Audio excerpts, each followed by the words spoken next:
And in the other news, authorities the 7 missing persons in Friday's sinking of the MV Our Lady of Mount Carmel off Burias Island in the province of Masbate. Noel Perfecto with the details.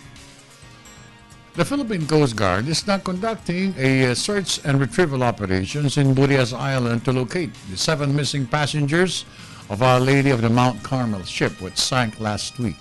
Coast Guard authorities identified the missing passengers as Abigail Barredo and Noan Manokan from Mandao, Masbate. 78-year-old Leticia Andaya, all of whom are included in the passenger manifest of the roll-on, roll-off passenger vessel, while the remaining passengers, namely Ferap Singh, Aryan Comidor, Jonas Comidor, and Jocelyn Danao, are unmanifested. According to Ensign Donna Ramacho, Philippine Coast Guard Assistant Spokesperson, authorities have stopped the search and rescue operations after no signs of life were found in the sea at Masbate and also due to the bad weather.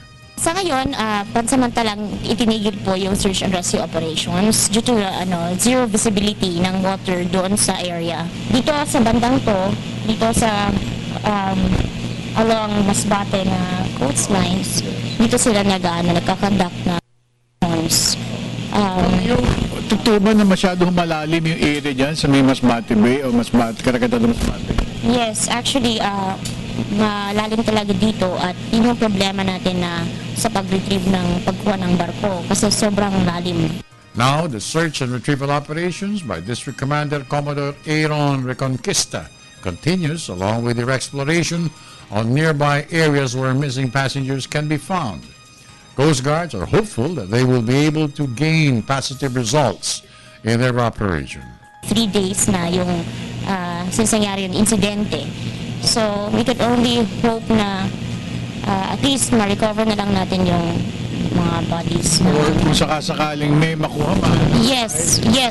Hopefully, meron tayong makuha na buhay. At least, kaya kami continue pa rin yung operations natin kasi we are still hoping po na ganun din nga yung mangyayari. The authorities have been searching for the 7 missing passengers of Our Lady of Mount Carmel in Burias Island for the past 4 days. For the People's Television, I'm Noel Perfecto.